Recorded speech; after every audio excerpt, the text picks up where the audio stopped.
I will start. My name is Christos Katsanos. I'm an assistant professor at the Aristotle University of Thessaloniki, Department of Informatics.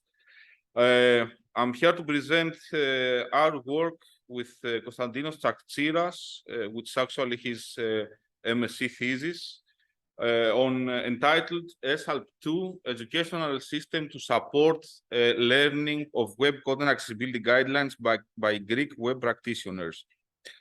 So a bit of introduction for those who are not familiar with web accessibility. In a nutshell, it refers to the practice of making, since we talk about the websites usable by all people, particularly for those that have some type of disability. It's a very important topic for the web, which is clearly denoted by the fact that there is a whole initiative established by W3C, the Web Accessibility Initiative. So people with disabilities interact with the web, might interact with the web, either with the use of assistive technologies, for example, screen readers that read aloud or convert to braille the content of the screen, which is mainly used by people who are blind, or using some adaptive strategies, the so-called adaptive strategies. That means they change somehow the interaction environment to facilitate and to help them interact with the website. For example, they increase the font size if they have low vision, or they turn on captions for a video when they are deaf, etc. So how are web developers and people in computer science involved? I will show some examples of problems that can arise. Here is an example from an older study where you can see that for a user who is blind and using a screen reader, there are no navigation links because this is an old-fashioned website. The navigation links here are actually images, but they don't have alternative descriptions. So the screen reader will read aloud or convert to braille, image. So you don't know where this links to. So this is a serious problem for people who use screen readers. It's inaccessible. Another example here, you can see that this window that opens to select your destination or your departure station. In this site, it is impossible to choose station without using the mouse, which is a serious problem for people that use only the keyboard, for example, if they have a mobility impairment. So they actually cannot choose a station, which is the main task in this website, at least. There are the key knowledge to develop accessible websites comes in the form of accessibility guidelines. Of course, there are other things too to do apart from the guidelines. The most well-known and established, it is a standard.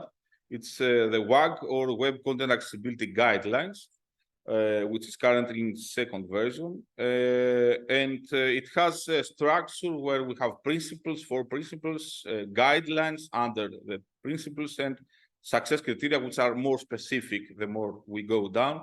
And the success criteria are organized in three priorities. So, for example, problems priority 1 mean that a content is inaccessible for at least one type of users. Despite this, there are many studies that report that websites in various domains, and here I have made a brief selection of the literature, remain largely inaccessible, regardless of the domain, as you can see. Here are examples of government websites, university websites, libraries, or commercial. So this was our motivation, that websites remain largely inaccessible. And there are reports in the literature that the reasons for this might be, and I read it as it was stated, lack of developers training, lack of managerial support, lack of client support, and confusing guidelines, from a study with 175 webmasters or web practitioners.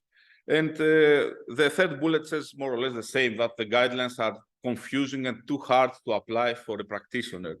So our goal was to try to resolve this situation, to increase awareness, motivate, and educate web development stakeholders in Greek specific, because the content of the solution is in Greek, on web accessibility in general and WAG 2 in particular. And here is an online learn by example tool called ESALP, from Educational System for Accessibility Learning through Paradigms, to achieve this. So the goals of the tool is to train web practitioners, as we said, on good accessibility practices, and also communicate the value of accessibility to stakeholders like clients or other people that are collaborators. How this is done? The tool exposes people in real-world problems that occur, accessibility problems, when certain guidelines are violated, and provides concise advice on how to resolve them. Here are some examples of use cases. A web practitioner can use it to learn how to develop accessible websites, or communicate the need for accessibility to clients and manager, or it can be also used, although this is not explored in this work, for educational, pure educational context. We did a study first to find, sorry for this, let me turn it off, to find the content of the tool. So we did an accessibility evaluation study to find real-world examples of guideline violations. This was 70 Greek websites from 7 different domains, as you can see. For example, public and utility services, which is the Greek parliament as an example, local government, education, etc. We evaluated against the full set of success criteria. So this is WAG 2 AAA priority. We used both automated tools and manual inspection, because anyways, many success criteria cannot be evaluated without manual inspection, but some rules cannot be, some success criteria cannot be evaluated at all with automated tools. We have the content of the tool after this process. So here are some screenshots I will present from the tool. The tool is online if you want to follow these links. So this is an example of a success criterion web page, which has some navigation tools on the top, the criterion name, and a brief description, the description as it is defined by W3C in the WCAG standard, and some external links. But the main content is this. There is a list of examples under each success criteria, which all have the same template, which is metadata for the example. For example, the name of the website, the domain, and the evaluation date, because it might have changed from then. The problem description, and typically with an image that describes the problem, and a brief solution to the problem, how to resolve it or how to avoid it if you want in the future. We also have some help pages, for example, grouping in different phases the content. For example, grouping per priority level. So you can see priority A, for example, only success criteria, or grouping by principle and guideline. We also have a test bank, 90 currently multiple choice questions, other targeted specifically to specific success criteria. For example, 28 questions for A priority, which are the most important, or more general question, cross criteria, or more general in terms of accessibility, evaluation, and design. These are offered either online through an open source instance of TC exam. It's an open source tool to do such things, or as static PDF files where you can print them or do them online.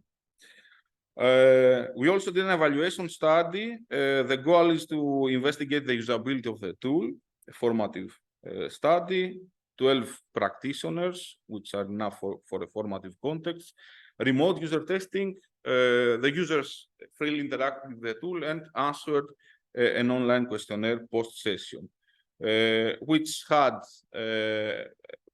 the standardized version of SUS in Greek, which assesses perceived usability. Oops.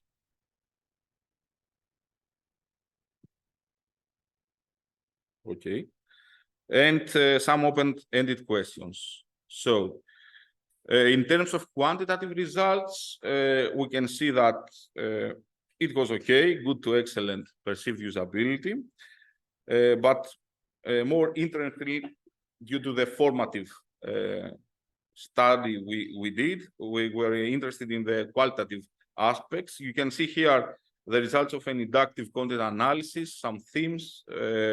Don't have the time to get into this, but there were themes such as useful tool overload and some examples of comments. Future directions, of course, we want to address user comments from the testing study, for example, add search functionality or add examples of conformance to the guideline and not only counter examples. One user mentioned that we can implement a MOOC around this and ask for certification. Of course, always larger studies, but more importantly, which is a current limitation, to investigate the learning effectiveness of this, probably with a pre-test, post-test design. So that's it. Sorry that I took a bit more of the time. I'm open to the questions.